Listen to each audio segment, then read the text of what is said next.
Quero saudar a todos com a graça e a paz de nosso Senhor. Boa noite a vocês, queridos. Nós vamos meditar num texto bastante conhecido de todos, que é o Evangelho de Lucas, capítulo 15.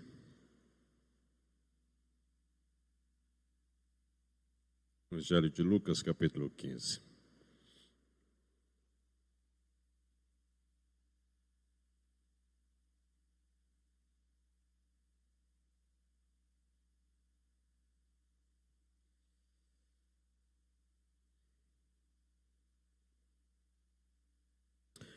Fiquem com o texto aberto, né?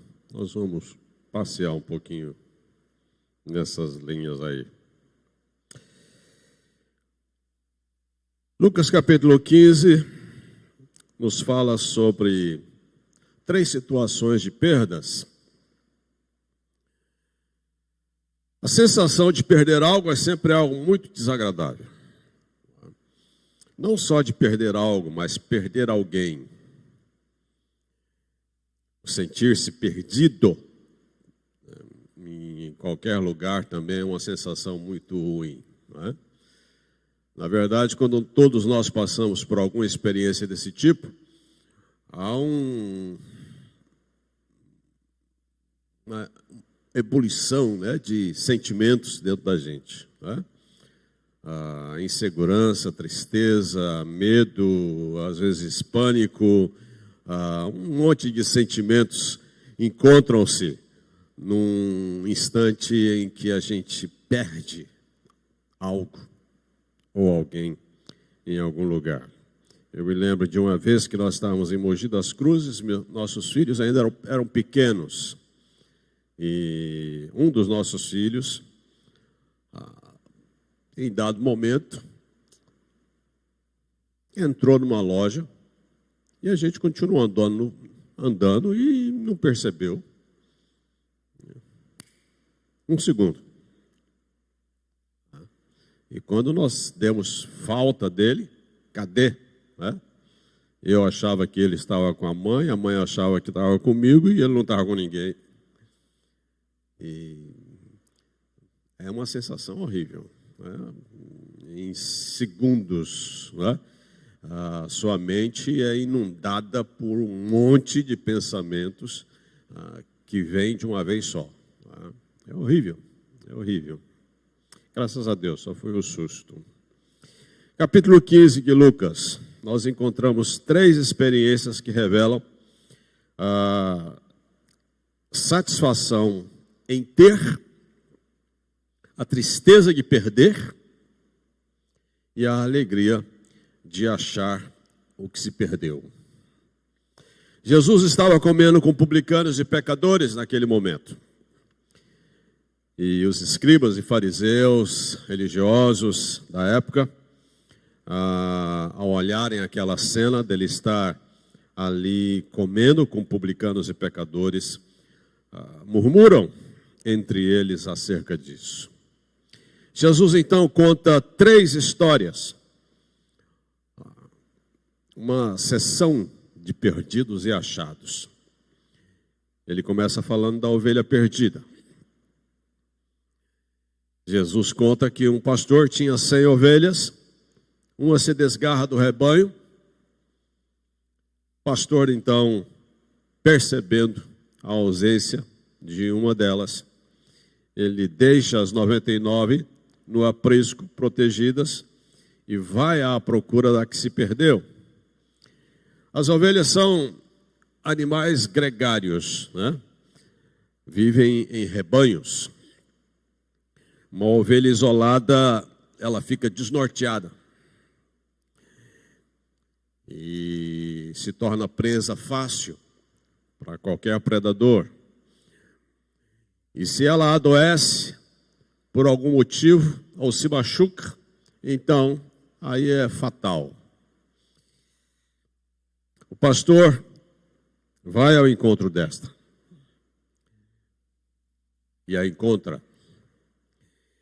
E é grande a sua alegria.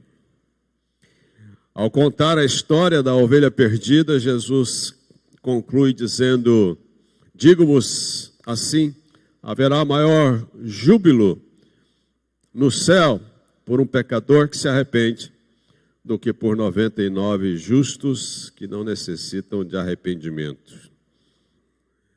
A ovelha foi perdida, o pecador foi achado. E Jesus, se referindo ao coração endurecido dos fariseus e escribas, que tinham um coração fechado ao arrependimento, Jesus diz: o justo que não necessita de arrependimento, haverá a maior tristeza, enquanto que ao pecador que se arrepende, haverá sim maior júbilo no céu. Jesus então conta acerca da ovelha perdida e depois ele fala sobre a moeda perdida. Alguém já disse que os nossos grandes problemas são, na verdade, os nossos pequenos problemas. Jesus fala então de uma dracma, uma moeda. E esse quadro acontece em casa. Uma mulher pobre perde uma moeda. Ela tinha 9, mas faltava uma.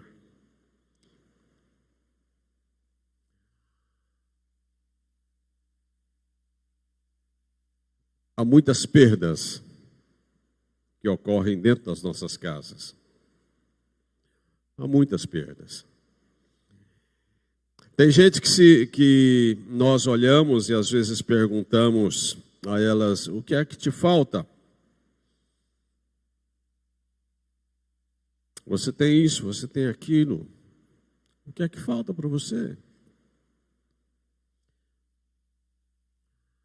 Algo se perdeu. O mais importante que eu vejo nessas parábolas de Jesus aqui é a constatação da perda. A mulher percebe que perdeu, sente o que perdeu. Há um incômodo no seu coração. E ela então vai atrás, assim como o pastor foi atrás.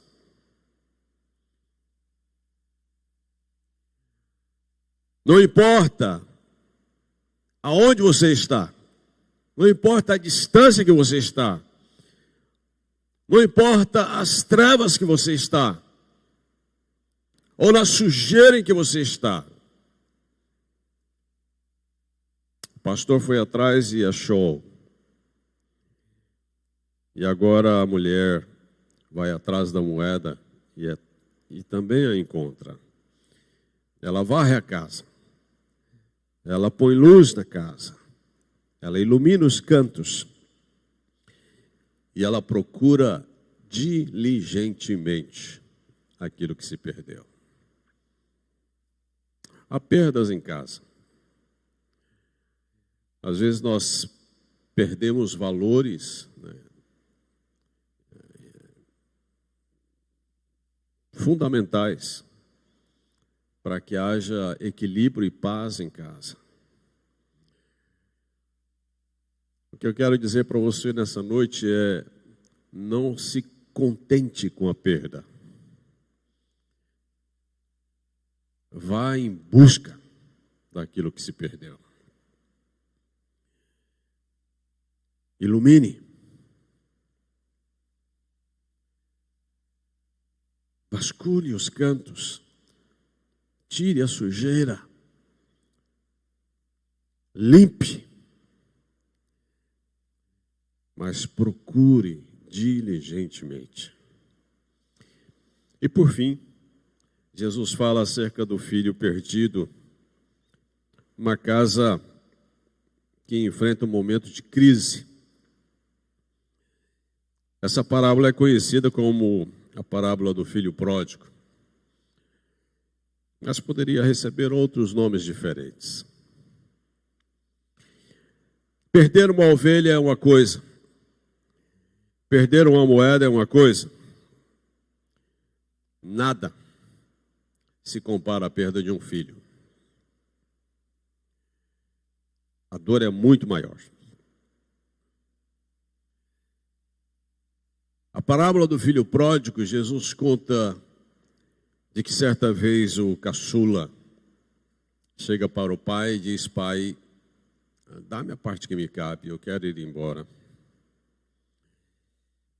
O simples fato do pai estar vivo e ele, caçula, fazer esse pedido já é algo bastante traumático, forte. Não era o costume da época. Mas o pai, por algum motivo, concede e divide os seus bens entre os dois filhos. E o caçula, recebendo a parte que ia dele, vai para uma terra distante. E chegando lá, dissipa os seus bens com farra, com bebida, sem levar em conta que em algum momento aquilo poderia acabar. De forma inconsequente, ele não administra os recursos que tem em suas mãos. Jesus fala que então há uma recessão naquele país, há uma seca que assola aquela região, e de repente aquele rapaz agora está num país distante, longe da sua casa, sem recursos. E ele começa a procurar emprego para sobreviver e nada acha. A única porta que se lhe abre é cuidar de porcos, que era uma prática imunda para um judeu. E ele queria comer da comida dos porcos e nem isso lhe era dado. A frase que surge no texto, em Lucas 15, e que muda totalmente o rumo dessa história, está no versículo 18. 17 e 18. Quantos trabalhadores de meu pai têm pão com fartura e eu aqui morro de fome? Levantar-me-ei e irei ter com meu pai e lhe direi: pai, pequei contra o céu e diante de ti, já não sou digno de ser chamado teu filho, trata-me como um dos teus trabalhadores. A frase mais importante nesse texto, ao meu ver, é essa: caindo em si. Tal qual o pastor, tal qual a mulher, o filho finalmente percebe o que perdeu. Algumas pessoas só valorizam depois que perdem.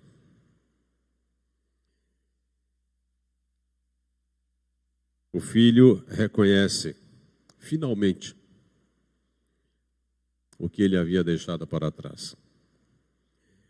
Há três coisas que são vitais na mudança de vida desse rapaz. Uma delas é que ele pensou. Ele pensou. Mas pensar só não muda a vida de ninguém. Tem muita gente que pensa muito e não sai do seu lugar. Esse jovem pensou. Mais do que isso, ele decidiu. Ele disse: voltarei. Ele toma uma decisão. Mas pensar e decidir também não muda a vida de ninguém. Tem gente que pensa e decide. Tem gente que sabe o que tem que fazer, mas não faz. Fica ali, parado. O que muda a vida de uma pessoa são as três coisas: pensar, decidir e agir. O jovem volta.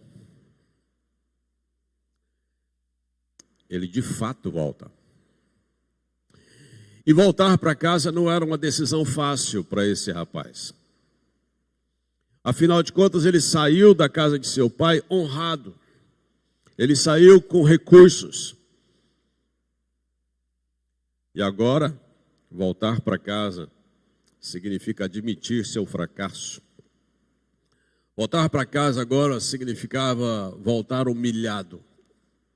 Voltar para casa agora seria encarar o olhar daqueles que o viu sair, os servos, seu irmão, o olhar de seu pai.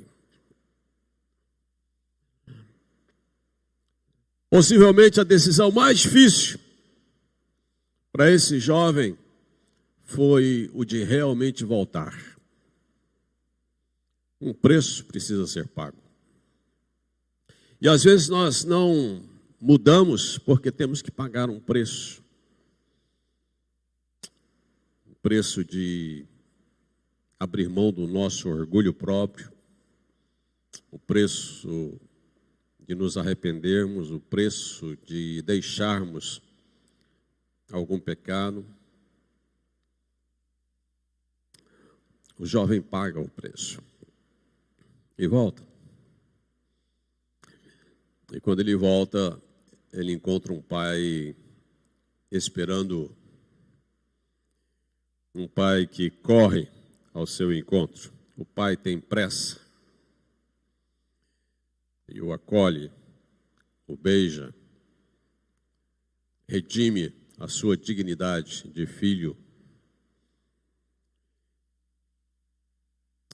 e trata-o como filho.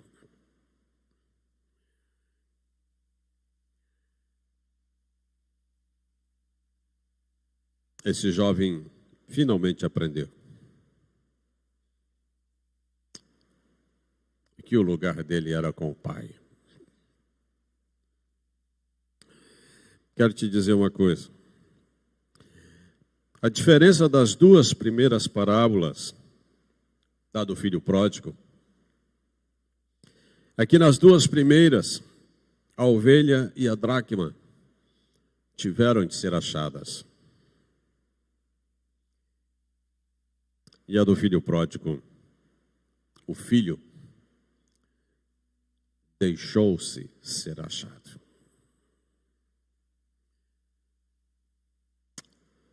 Talvez você esteja por caminhos bem distantes. Talvez você esteja muito longe do lugar onde você deve estar. Talvez você esteja no escuro, na sujeira, talvez machucado como uma ovelha perdida, correndo riscos. Não há distância tão grande que o nosso bom pastor, que é o Senhor Jesus, não possa lhe trazer de volta. Não há lugar tão escondido que Deus não possa lhe encontrar e trazer de volta.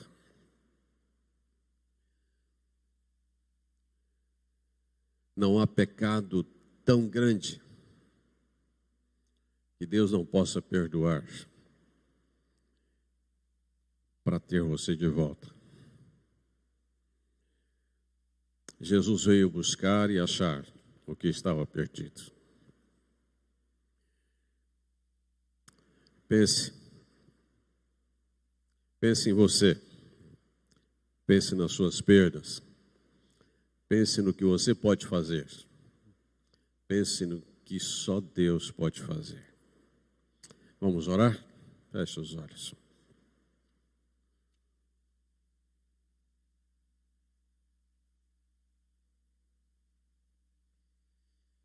Senhor, nós, olhando para essa meditação nessa noite, contemplamos mais uma vez a graça e a misericórdia do Senhor conosco. Porque nós estávamos perdidos, e o Senhor nos achou. Nós estávamos, ó Deus, condenados, escravizados, no império das trevas, mas o Senhor nos encontrou e nos transportou para o reino do Filho do seu amor. Louvado seja o teu nome por teu grande amor por nós. Ajuda-nos a entendermos, ó Deus, que o nosso lugar é estar contigo. Ajuda-nos, ó Deus. Proteja-nos, guarda o nosso coração, nossa vida. E firma-nos no nosso caminhar contigo. Abençoa o teu povo. Louvado seja o teu nome. Em nome de Jesus. Amém.